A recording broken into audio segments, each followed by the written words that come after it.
Assalamualaikum warahmatullahi wabarakatuh. Sobat RH sekalian, jumpa lagi kita di channel yang keren ini. Keren cadas.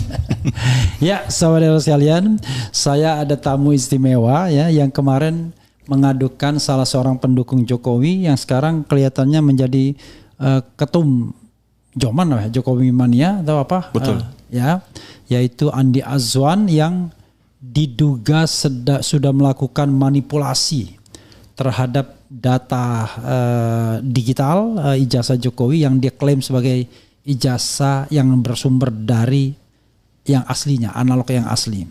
Tapi ternyata diduga pula dibongkar oleh Roy Suryo di sini itu sebenarnya hanya editan dari apa yang pernah diupload oleh Dian Sandi. Dian Sandi pada 1 April mengupload yang mirip trapesium sedikit karena agak mencong, kemudian diperbaiki menjadi kotak oleh entah oleh siapa dan kemudian dipresentasikan oleh Andi Azwan. Nah, itulah sebabnya Andi Azwan kemudian diadukan karena dianggap justru melanggar pasal-pasal yang sekarang dikenakan kepada RRT, Roy, Rismond dan Tifa. Nah, beliau adalah Benny Parapat. Oke bro, selamat sore. Siap, bro. Selamat sore bang. Oke, luar biasa. Luar biasa. Feel free ya. Terima kasih. Taruh ini apa ya. Terima kasih bang. Bro Benny, siap. Tentu orang tanya siapa sih Benny Parapat. Ini latar belakang Anda sebenarnya apa? Background saya dari bidang keuangan bang. Agak diangkat sedikit ini. Bidang keuangan. Oke. Ya. Oke, bidang keuangan. Sehari-hari konsultan keuangan. Siap. Oke, tetapi aktif dalam aktivitas politik ya, aktivitas ya. Aktivitas. Masuk anggota partai politik enggak? KTA saya Nasdem bang. Oh, KTA Nasdem. Siap. Oke, tetapi masih diakui sebagai Nasdem enggak? Sampai sekarang belum dicabut tuh bang. Belum dicabut. Oke, tapi ini sikap politik yang nggak ada kaitannya dengan Tidak ada Nasdem. kaitan dengan partai, betul. Oke, karena kita tahu Nasdem sekarang ya walaupun di luar pemerintahan kelihatannya juga asik-asik aja dengan pemerintahan sekarang ini ya. Iya. Oke, KTA-nya Nasdem. Oke, nah sekarang pertanyaannya adalah sebelum saya tanya latar belakang kenapa. Jadi hasil dari pengaduan kemarin apa hasilnya dulu kita balik. Jadi hasilnya itu mereka penyidik Polda Metro ya di Resiber Polda Metro ya Direktorat Cyber ya Cyber Oke. Menggunakan istilah bahwa pengaduan masyarakat yang saya ajukan mereka akan melakukan pendalaman dalam bentuk gelar internal bersama unsur pimpinan, di mana gelar internal tersebut katanya itu berdasarkan SOP yang diberikan secara lisan oleh pimpinan di Cyber yang sudah secara turun-temurun. Itu kesimpulannya bang, terakhir. Oke, jadi intinya Anda tidak tahu diterima atau ditolak gitu? Nah, mereka menggunakan istilah tersebut, tapi saya bilang ke mereka, sampaikan ke mereka bahwa oke, itu bahasa Bapak, bahasa penyidik, tapi kalau bahasa saya merasa ini adalah sebuah penolakan. Bangga sekali Anda ditolak. Nah itu. Ini sebuah penolakan, saya bilang begitu. Apa yang Anda laporkan? Lalu apa dasar laporan Anda? Ya, sebelum saya sampai ke sana bang, jadi saya izinkan saya memberikan semacam kronologis terlebih dahulu. Oke. Nah jadi saya datang ke sana didampingi oleh tim kuasa hukum. Tim atau satu orang? Tim. Oke. Tim kan nggak mungkin dari satu orang bang. Iya makanya. Ya, tim kuasa hukum. Nah, saya mendapatkan nomor antrian ini F001. Oke. Nah, di receiver Jumat 28 November 2025 085942. Nah, ini buktinya. Ya. Oke. Nah, sudah di potret ya? Sudah, oke. Berarti ini kurang lebih jam 9. Ditampilkan. Saya masuk ke SPKT loket, saya dimintakan KTP. SPKT itu apa? Apa namanya? SPKT itu kan Satuan Pelayanan Kepolisian Terpadu. Oke. Jadi itu loket untuk pelayanan masyarakat dan pengaduan. Oke. Nah, saya masuk ke loket, saya diminta data. Nah, akhirnya saya diarahkan untuk konseling. Oh, konseling dulu Konseling dulu. kepada Di receiver ini Pak. Oke. Di situ ada 2 orang. Saya tidak kebetulan saya tidak tanyakan nama dan pangkatnya. Saya sampaikan, saya sebagai warga negara datang ke Polda Metro untuk mengadukan dugaan tindakan pidana atas pelanggaran Undang-Undang ITE pasal 32 dan pasal 35 yang telah dilakukan oleh saudara Andi Azwan. Nah, adapun kami di sini membawa data dan fakta seperti itu. Yeah. Nah, datanya adalah bahwa pada tanggal 19 November 2025, Ya.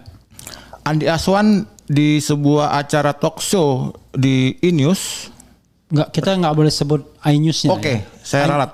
iNews-nya kita nggak boleh sebut. Oke, di sebuah talk show Rakyat Bersuara. Oh, iNews. Iya. Kita nggak boleh sebut programnya Rakyat Bersuara, nggak boleh sebut iNews-nya ya. Talk show saja ya. Ya, talk show Rakyat Bersuara, tapi nggak boleh disebut. Jadi gimana ngomongnya dong? Oke, teruskan. Di sebuah talk show udah gitu aja. Iya.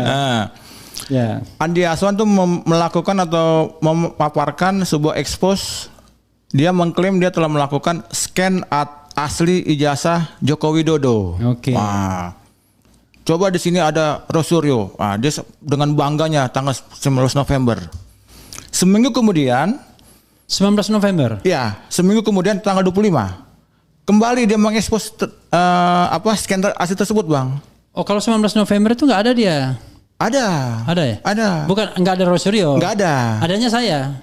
Ada Bang Refli. Iya. Nah, di situ berarti itu pertama kali dia ekspos itu. Oke. Nah, seminggu kemudian tanggal 25 dia kembali mengekspos di situ. Ditemani oleh yang katanya sih ahli digital forensik, Ya. Joshua Sinambela. Siapa? Joshua Sinambela. Ya, nggak boleh disebut juga Joshua Sinambela. Nggak boleh juga. Banyak kan nggak bolehnya ini. Nggak bolehnya tapi udah disebut gimana? Disebut gimana jalannya? Joshua Sinambela terus nggak ngerti canda rupanya. Nah, gitu jadi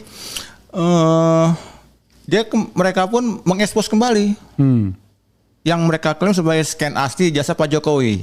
Nah, scan dan pada menit keberapa itu saya juga nanti ada di saya punya catatan host Aiman Wicaksono menanyakan, loh Bang Joshua kenapa melakukan analisis tidak menggunakan scan asli dari Pak Andi Azwan?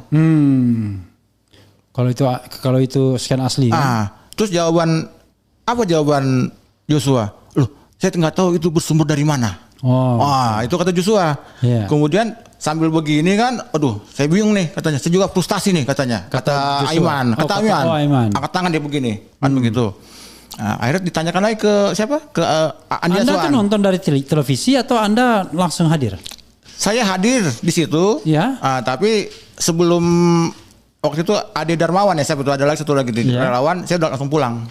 Jadi saya datang terlambat, duluan pulang. Oke. Tapi adegan itu Anda lihat? Saya lihat. Oke, silakan. Jadi begini, angkat begini kan saya di belakang saya lihat. Nah, kemudian ditanyakan lagi ke Andi Azwan. Ya. Pak Andi, coba ini siapa ini? Ini Dia Sandi bukan? Oh itu bukan gimana. Akhirnya dia ngomong gelagapan. Akhirnya sampai pada suatu kalimat Andi Azwan menunjuk ke Joshua Sinambela. Saya dapat dari dia. Nah, jadi kan ini ada saling fait accompli. Iya, saling fait accompli, saling tunjuk menunjuk. Ya. Nah, jadi dari situ fakta itu saya sampaikan kepada penyidik. Iya. Di Resiber Polda Metro. Ya. Nah, ditambah adanya sebuah analisis dari Mas Rosario dan juga konten kreator Topi Merah. Oke. Nah, ini yang hadir juga di situ dengan gamblang memberikan sebuah pemaparan atas scan asli jasa klaim Andi Azwan. Nah, di sini nih, perbandingannya mungkin bisa kita lihat kembali ya untuk kesekian kali. Oke, itu udah pernah ditampilkan. Sudah pernah ya? Sebentar, enggak apa-apa. Saya cuma tunjukkan kepada operator. Di situ, di bawahnya kan ada tertinggal hasil cropping, hitamnya itu. Logo UGM pun berbeda. Ya, agak peang jadinya. Jadi lebih gemuk dia Dan miring ke kanan. miring ke kanan. Ya. Ini dipaksa dari hasilnya. Betul. Nah, ini pun hasil dari topi merah. Ya. Saya nggak tahu nih istilahnya apa ini. Mungkin saya kan bukan ahli digital forensik, tapi dari sisi spektrum warna, ini tidak terlalu beda. Ya, oke. Nah, jadi ini saya sampaikan kepada penyidik. Ya. Nah, inilah data kami, ini fakta kami. Dari situ kami menduga bahwa ini ada pelanggaran pasal 32 dan 35, adanya manipulasi, penambahan, pengurangan data elektronik melalui media. Kita bacakan pasal 2 dan 35 ya biar kita 32. Ya, 32 ya. Nih.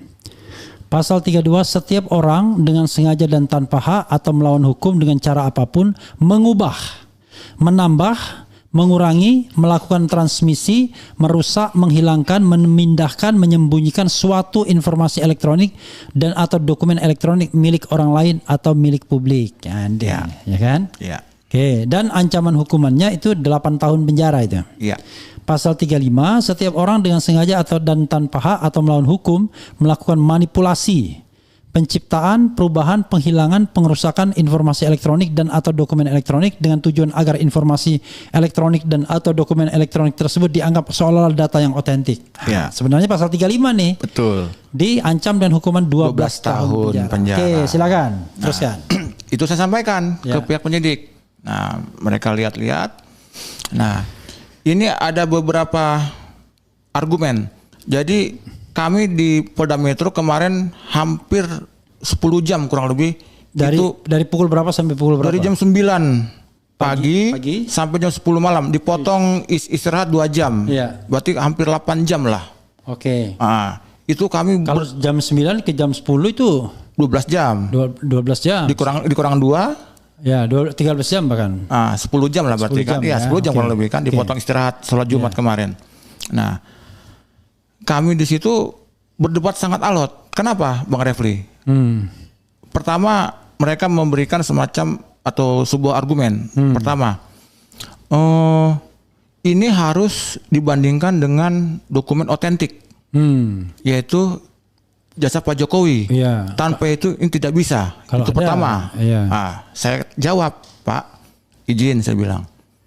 Sampai detik ini seluruh rakyat Indonesia 270 juta rakyat tidak ada yang pernah melihat secara langsung ijazah Pak Jokowi. Baik itu di foto, di video atau apapun bentuknya saya bilang. Nah, justru kalau saya tidak salah, waktu pada saat gelar perkara di Bareskrim, itu pihak kepolisian hanya menampilkan fotokopi. Nah, itu satu. Kedua, yang kami permasalahkan di sini kan bukan objeknya, bukan ijazahnya, tetapi manipulasi personalnya dan tindakannya. Personal Azwan dan manipulasi. Saya bilang begitu, tindakannya. Kebetulan objeknya adalah ijazah Pak Jokowi. Terus ditambah lagi, ini karena proses hukum masih berjalan kata dia.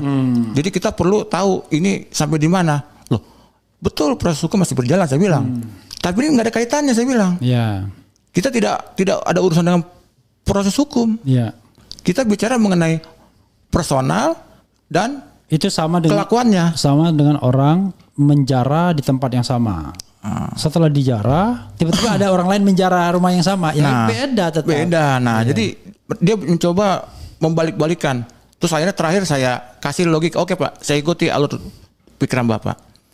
Harus data otentik. Seandainya, saya bilang, ini seandainya nih, objek ini bukan ijazah Pak Jokowi. Laporan saya diterima atau tidak? Diam dia Bang. Nggak bisa jawab. Saya bilang gitu. Kita kesampingkan nih ijazah. Seandainya objek ini bukan ijazahnya Pak Jokowi, tapi ijazah orang lain, ijazah orang biasa lah. Laporan saya diterima atau tidak? Tidak ada jawaban. Itu berapa orang yang menghadapi? 2 orang. Pangkatnya apa? Kalau saya tidak salah, Ibda ya? Ibda atau Kalau nggak salah satu lagi Bribda kalau nggak salah. Bribda ya.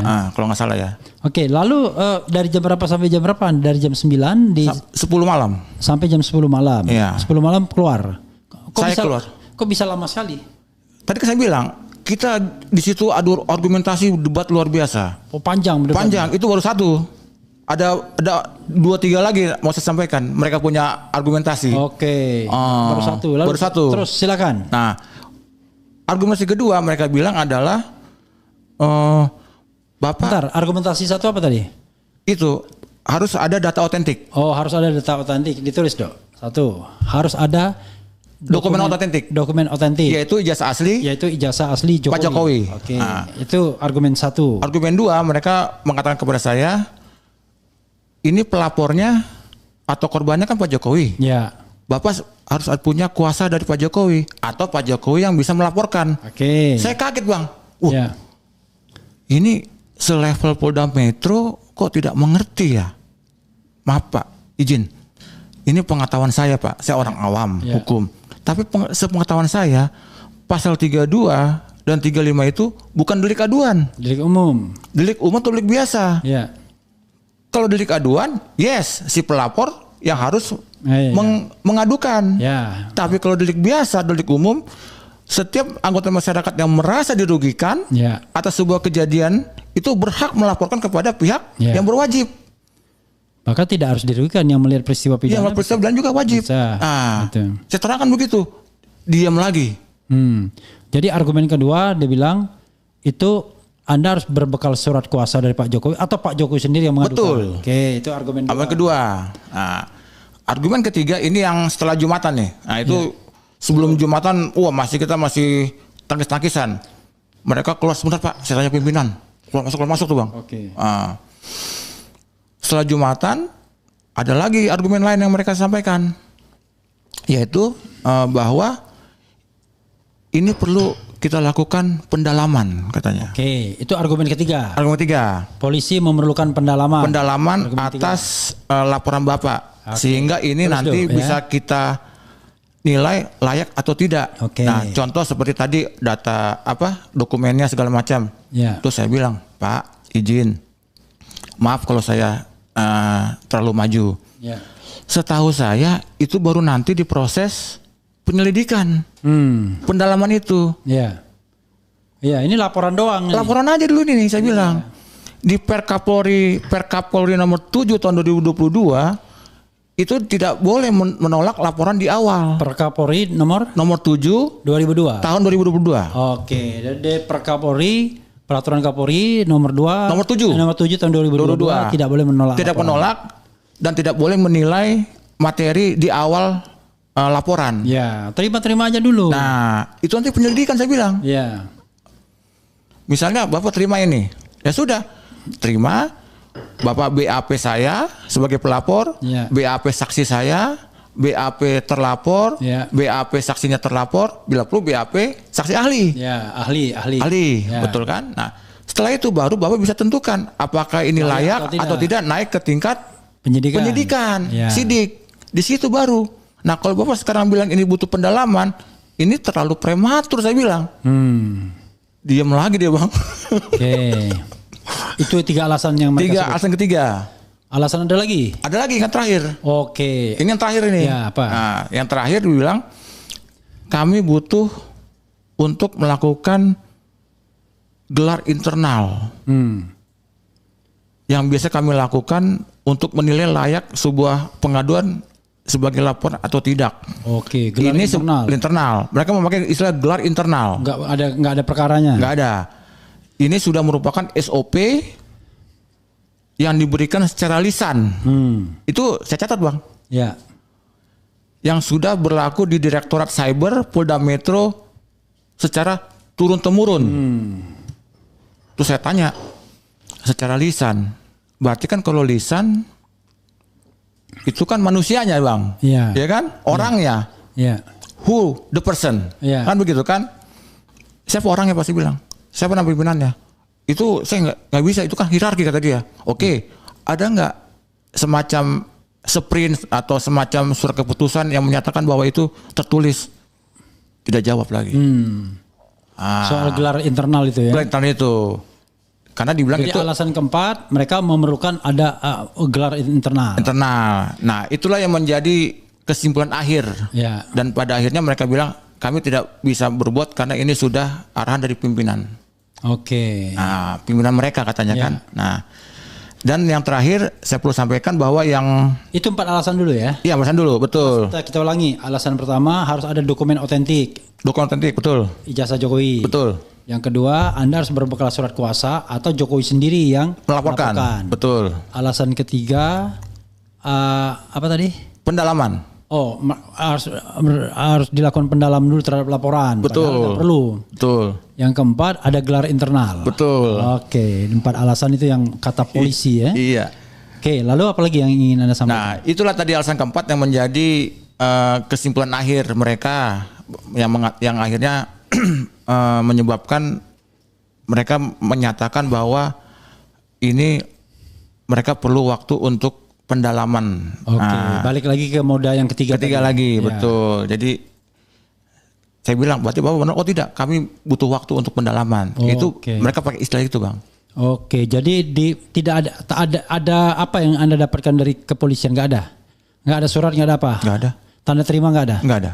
Pokoknya ya sudah, pulang tangan hampa ya. Tangan kosong. Oke, luar biasa ya. Padahal mimpi ketemu Nabi aja dilaporkan diterima. Dulu ada kan kasus kan cyber terima mimpi ketemu Rasul gitu ya. Iya, betul. Babe Haikal waktu masih oposisi kan. Ternyata pernah diperiksa juga gara-gara itu, gara-gara pengaduan itu. Yang mengadukan tuh ya itu kelompok-kelompok apa yang mengatakan lembaga cyber apa gitu yang nggak ada kaitannya. Iya, betul. Dan tidak melihat sendiri pula kan. Betul. Gimana kalau ini kan Anda kan melihat sendiri kejadiannya Yes, kan. betul. Jadi yang Anda ceritakan tuh Anda lihat sendiri kejadiannya. Yes. Oke. Begitu sobat era sekalian ya, tidak gampangnya. Tapi saya dengar-dengar katanya RRT sendiri yang akan mengadukan ini. Wah, itu kalau RRT sendiri bagus tuh, bagus Iya, punya, ya. betul. Coba Anda lawyer Anda membuat press release kelihatannya. Iya, betul, Bang. Siap, Bang. Saya udah berikan ke Bang Refli itunya. Oke. Summary-nya. Coba kita bacakan press release yang dibuat oleh tim Anda aja ya. Siap, Bang. Nih, kira-kira ada 3,5 lembar press release-nya dengan spasi rangkap ya. Oke, saya bacakan press release hasil laporan kepolisian terhadap saudara Andi Azwan ke Polda Metro Jaya Jumat 28 Oktober 2025. Pasti salah ya. Maksudnya 28 November. Iya. Tertulis Buru-buru itu. 19.00 WIB berlokasi di SPKT Sentra Pelayanan Kepolisian Terpadu Sentra ya. Pelapor atas nama Beni Parapat didampingi kuasa hukumnya Ahmad Bukhari Huzaini membuat laporan kepolisian atas dugaan tindak pidana editing dan manipulasi ijazah mantan Presiden Republik Indonesia Bapak Joko Widodo yang dilakukan oleh Andi Azwan. Setelah dimintai keterangan oleh petugas SPKT Polda Metro Jaya yang bertugas pagi itu, pelapor diarahkan ke ruangan konseling bidang cyber. Bidang siber saja sebenarnya jika di Indonesia kan. Adapun di ruangan tersebut pelapor bertemu dengan 2 petugas kepolisian yang ditempatkan di ruangan siber untuk dimintai keterangannya terkait apa dan kronologi kejadian dugaan tindak pidana yang hendak dilaporkan seperti yang Anda ceritakan tadi ya. Betul. Dimulailah pemaparan kronologi laporan dengan dugaan tindak pidana terkait yang dasar hukum pelapor. Untuk membuat laporan kepolisian tersebut disampaikan oleh pelapor dan kuasa hukumnya menggunakan pasal 32 dan 35 Undang-Undang ITE, Undang-Undang Informasi dan Transaksi Elektronik nomor 11 tahun 2008 yang berbunyi sebagai berikut. Jadi memang ini yang pasal yang belum diubah sesungguhnya. Iya. Pasal 32 ayat 1 Undang-Undang nomor 11 tahun 2008 berbunyi, setiap orang dengan sengaja dan tanpa hak atau melawan hukum dengan cara apapun, mengubah, menambah, mengurangi, melakukan transmisi, merusak, menghilangkan, memindahkan, menyembunyikan suatu informasi elektronik dan atau dokumen elektronik milik orang lain dan atau milik publik. Nah, ini definisinya nanti hukumannya di pasal lainnya sesungguhnya. Yes, betul. Harus dijungtukan. Juntokan, betul. Pasal 35 Undang-Undang nomor 11 tahun 2008, setiap orang dengan sengaja dan atau tanpa hak dan atau melawan hukum melakukan manipulasi, penciptaan, perubahan, penghilangan, pengerusakan informasi elektronik dan atau dokumen elektronik dengan tujuan agar informasi elektronik dan atau dokumen elektronik tersebut dianggap seolah-olah data yang otentik. Jadi saudara sekalian, pasal 32 itu intinya ngerusak.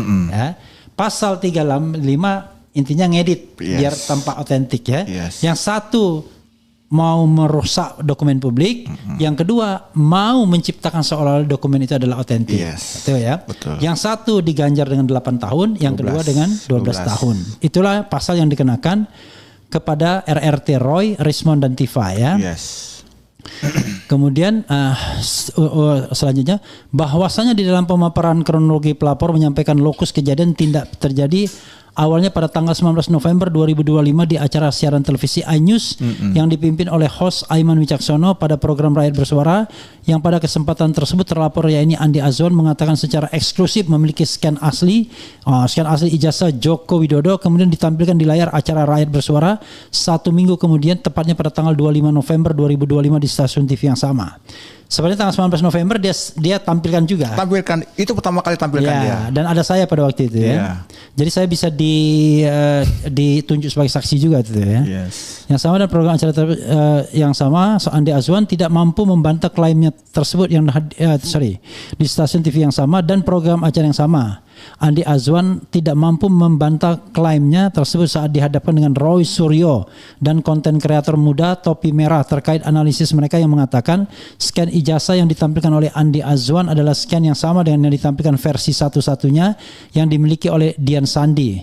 Perbedaannya hanyalah yang ditampilkan oleh Andi Azwan telah adanya transformasi perspektif yang dilakukan sehingga data tersebut seakan-akan otentik. Iya, 35 dong ini ya. Betul.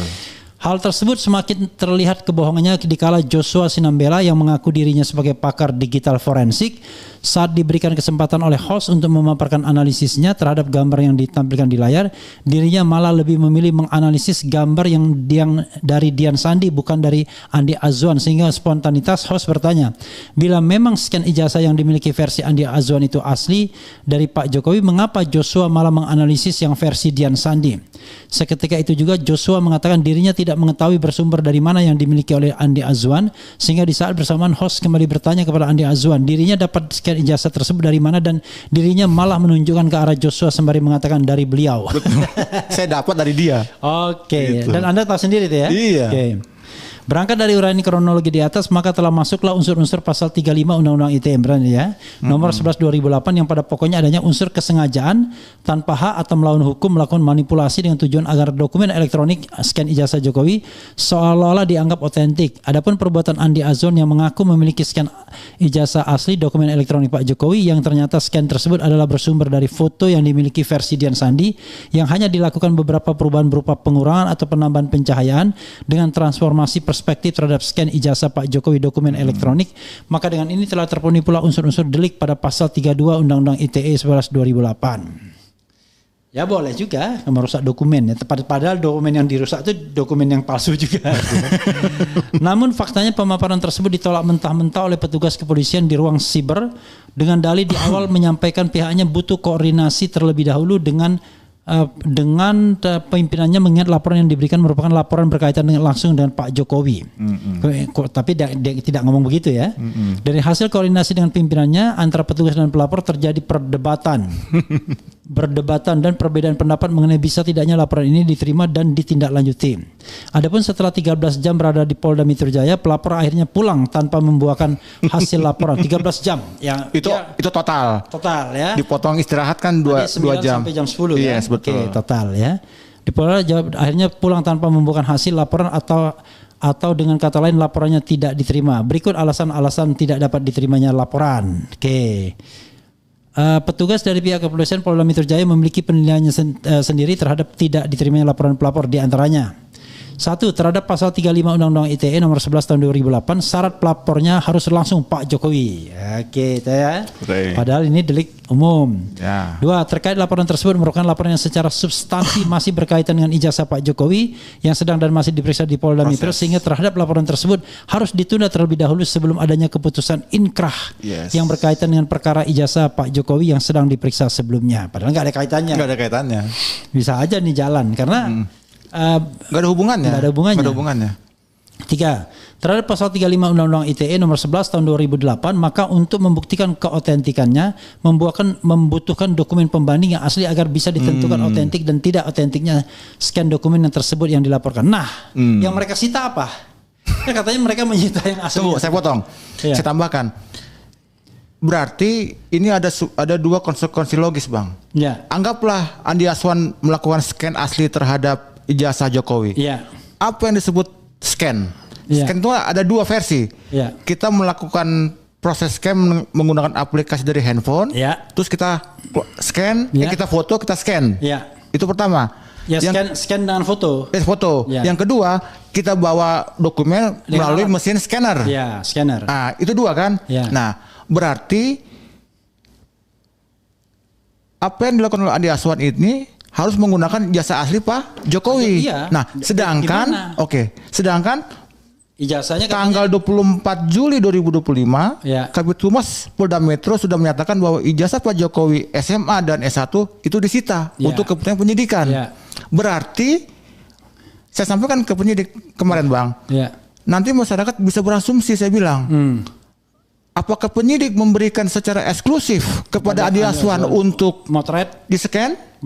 minimal apalah pokoknya. Begitu, berarti ada main mata. Ya. Nah, ini berarti akan menurunkan kepercayaan publik terhadap kepolisian, saya bilang. Oke. Atau apakah benar Pak Jokowi memberikan secara rela ijazahnya untuk difoto oleh Andi Azwan?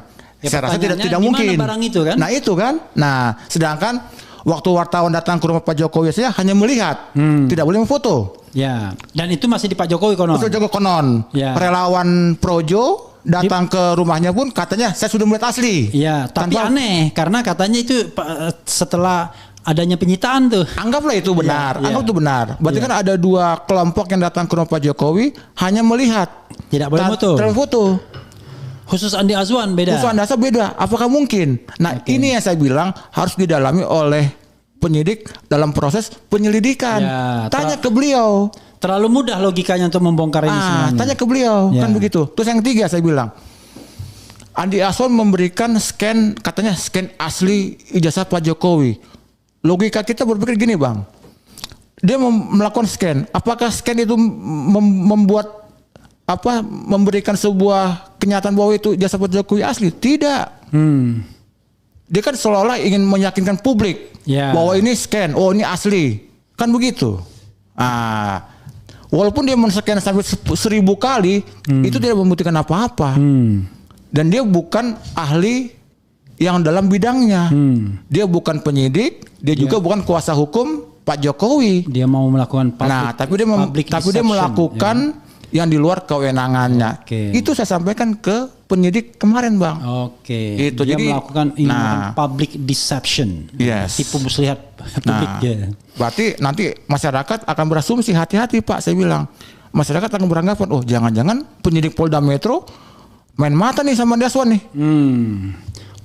Jadi ditanyakan saja dari mana dia scan itu aja udah bingung dia. Oke. Itu saya tambahkan. Oke. Siap, lanjutkan Bang. Lanjutkan ya. Luar biasa ini. Oke, kita lanjutkan. Tentunya terhadap penolakan dan 3 alasan di atas dari petugas yang menangani laporan tersebut, ya. Penulis memiliki beberapa pandangan yang berbeda, berikut ulasannya. Penulisnya siapa ini penulisnya? Dalam hal ini sebenarnya lawyer Anda. Lawyer kita ya. Oke. 1. Per Polri ya, peraturan Kapolri nomor 7 tahun 2022 tentang kode etik profesi dan Komisi Kode Etik Polri pasal 12 huruf A berbunyi. Betul. Setiap pejabat Polri dalam etika kemasyarakatan dilarang menolak atau mengabaikan permintaan pertolongan, bantuan atau laporan dan pengaduan masyarakat yang menjadi lingkup tugas, fungsi dan kewenangannya. Yes. Bersumber dari dasar hukum di atas, maka sudah selayaknya laporan pelapor harusnya diterima terlebih dahulu.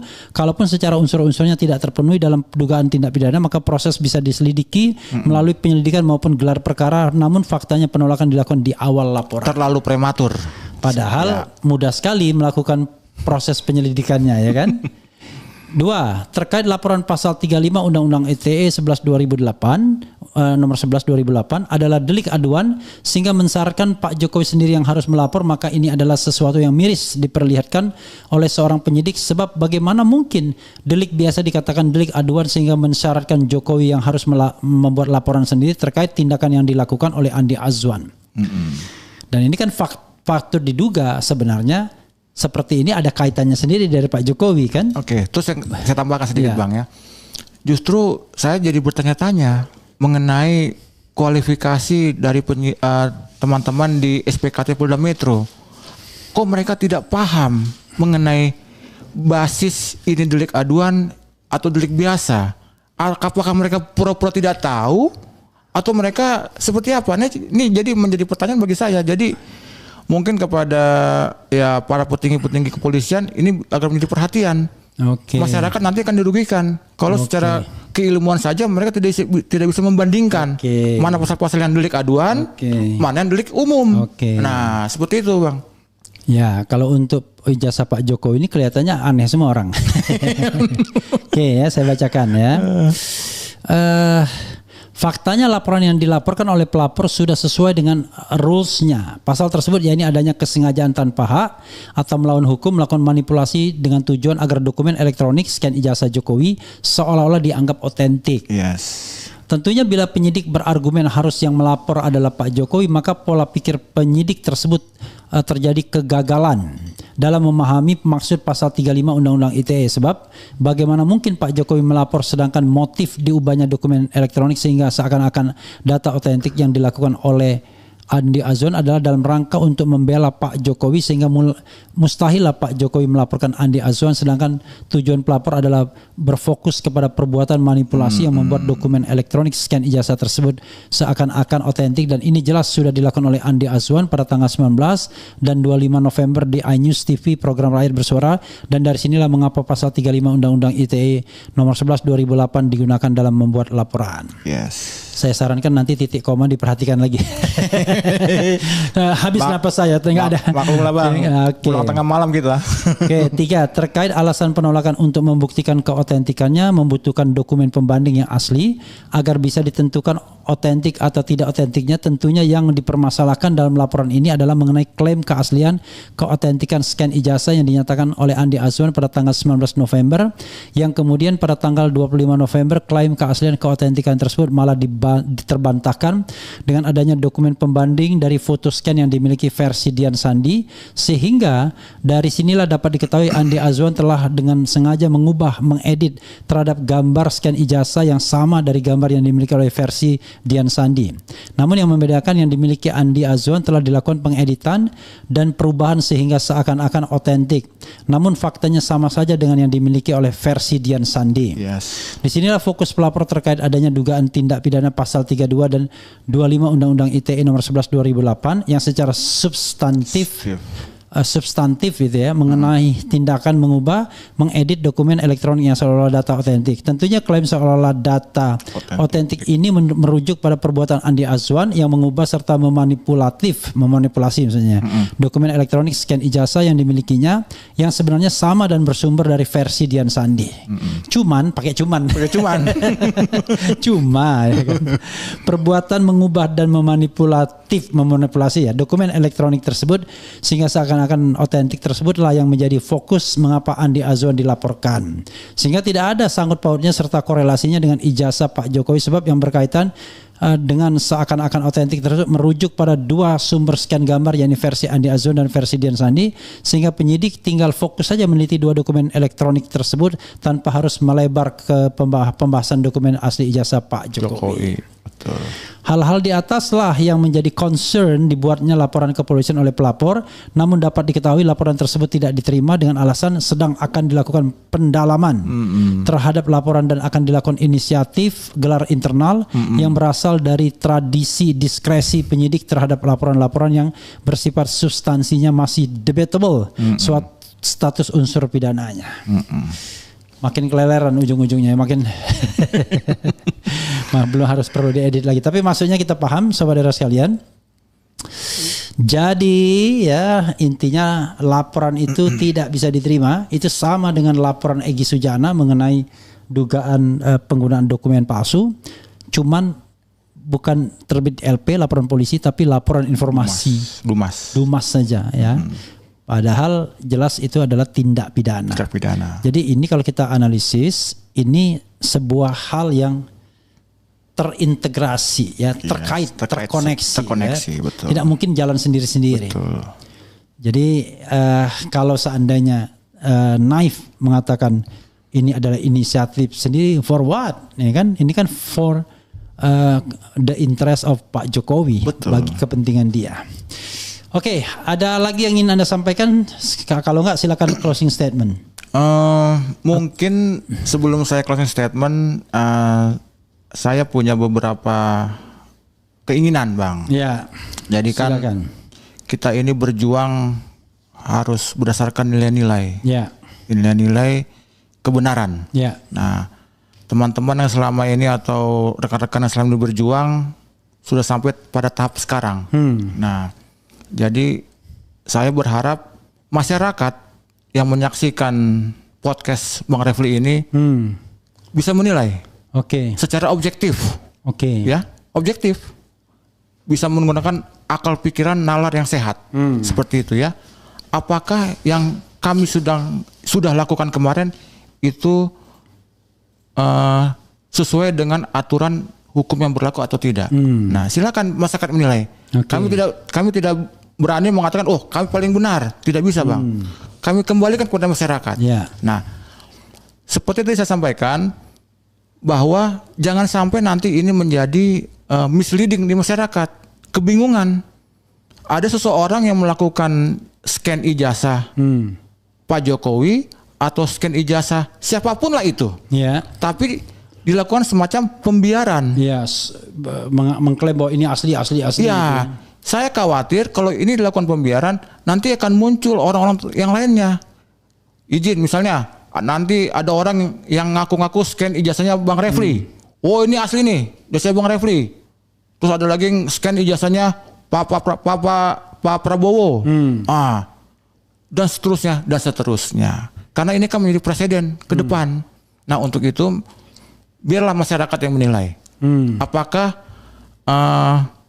penolakan saat ini yang dilakukan oleh Polda Metro terhadap upaya kami mengadukan tindakan Andi Azwan ini itu sesuai dengan nilai-nilai yang saat ini sedang kami perjuangkan. Dan yang kedua, karena memang yang menjadi garda terdepan dalam saat ini dalam upaya membongkar asli atau palsunya ijazah Pak Jokowi adalah tim RRT, yaitu Mas Roy, Bang Risma Sihanipar dan Dr. Tifa. Jadi harapan saya dan juga tim, kalaupun misalnya kami bisa dibantu, di assist, agar laporan ini bisa menjadi laporan polisi di Polda Metro. Karena memang ini jangan sampai dibiarkan.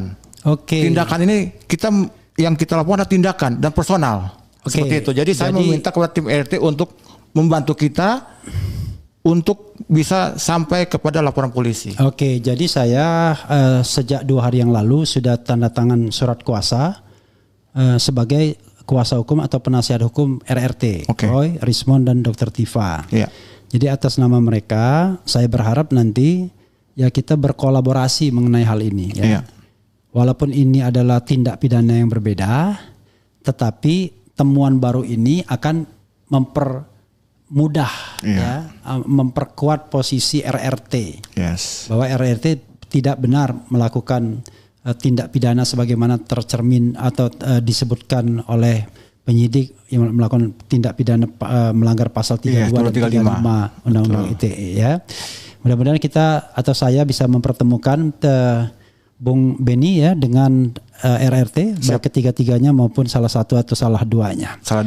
Atau jangan-jangan nanti punya kesempatan bareng untuk melaporkan kembali ke Polda Metro Jaya. Ya, let's say misalnya hari Senin nanti kita akan lihat. Nanti kita akan coba hubungi mereka itu ya. Thank you. Silakan Anda closing statement. Tapi sebelum closing statement, saya mau bacakan beberapa komentar dari Sobat Era sekalian. Itu bedanya RH Channel dengan yang channel lain. Kalau kita live ya. Live from Kebonjeruk Jakarta. Ini Kebonjeruk. Semakin kita cari keadilan, semakin ketidakadilan yang kita temukan. Kemudian apalagi nih ya. Semua penegak hukum takut sama Jokowi. Mudah-mudahan tidak ya. Apalagi ya. penegak hukum kan sudah ikut jadi termul. Oke, ini ada yang ngomong begitu. Ya udahlah. Kalau kita bacakan semua nanti aneh-aneh ya. Udahlah. Jadi kita memang hidup dalam masyarakat yang sudah divided society. Jadi masyarakat yang sudah terbelah. Silakan Anda. Tetapi intinya adalah yang kita cari adalah kebenaran ya, bukan pembenaran. Itu saja, sobat sekalian. Anda mau closing statement? Boleh? Sedikit lagi? Silakan. Oke. Ya. Jadi Bang Refli dan rekan-rekan RH sekalian, terima kasih telah diberikan waktu saya untuk memaparkan apa yang sudah saya lakukan kemarin di Polda Metro. Jadi sebagai akhir daripada statement saya adalah semoga pihak kepolisian menggunakan hati nurani. Itu aja. Jadi gunakan hati nurani dan akal sehat. Jangan sampai hukum itu tumpul ke kawan, tajam ke lawan. Saya ulangi, jangan sampai hukum itu tumpul ke kawan, tajam ke lawan. Karena selama ini memang sampai saat ini saya menilai itu yang terjadi. Ada seseorang yang sudah ingkrah putusannya pidana di tingkat Mahkamah Agung kalau nggak salah Bang ya. Bukan nggak salah, memang benar. Benar ya? Oke. Ya, sudah ingkrah. Sudah ingkrah 6 tahun kalau nggak salah itu. Benar ya? Hukumannya tidak 6 tahun, 1 tahun 6 bulan. 1 tahun 6 bulan. Ya. Sampai sekarang tidak dilakukan eksekusi. Nah, tetapi kami saja yang ingin melaporkan diberikan berbagai macam argumentasi. Jadi harapan saya bagi seluruh masyarakat dan kalaupun ada unsur-unsur pimpinan kepolisian yang melihat, gunakan hati nurani dan akal sehat agar nilai-nilai kebenaran itu muncul. Karena semakin ke depan semakin hari saya lihat nilai-nilai itu semakin luntur Bang. Kasihan masyarakat, kasihan generasi ke depan yang terus dipertontonkan oleh aksi teatrikal yang mengandung unsur manipulasi. Nah itu saya kasihan melihat generasi ke depan. Demikian. Terima kasih Bang Refli. Horas. Karena beliau dari Parapat ya, dekat Danau Toba. Danau Toba kita. Ya, sobat era sekalian, itu dengan Beni Parapat ya. Beni Parapat ya. Parapat Bang. Beni Parapat, dan mudah-mudahan nanti Senin kita bertemu kembali ke Polda Metro Jaya, barangkali dibuat pengaduan ulang. Yes. Karena ini sudah ceto welo-welo kata orang sesungguhnya, tetapi memang masih ada keengganan pihak polisi ya, dan memang sudah dianalisis ya. Kelemahan dalam kasus ini adalah penyidik atau penegak hukum yang terlihat tidak netral, padahal harusnya netral, memperlakukan kedua belah pihak dengan seksama dan dalam tempo yang sebaik-baiknya. Itu saja. Oke, dan jangan lupa ya, Jokowi's White Paper ya. Jadi kalau ingin membeli ini, saya baru diingatkan oleh Ridho Rahmadi, Ketua Umum Partai Umat, betapa luar biasanya Dr. Tifa menulis di dalam Jokowi's White Paper, demikian juga Rismon dan tentu saja Roy Suryo juga. Maka silakan ya, kalau mau membeli, pesan ada tertulis ya, sudah di Asti ya. Jadi bilang saja dari Refli Harun, karena saya murni membantu ya, tanpa mengambil keuntungan speser pun. Karena memang ini penting untuk disebarluaskan dan kebetulan memang masih ada stok cetaknya. Itu saja sahabat sekalian. Wassalamualaikum warahmatullahi wabarakatuh. Keren. Cadas. Yeah.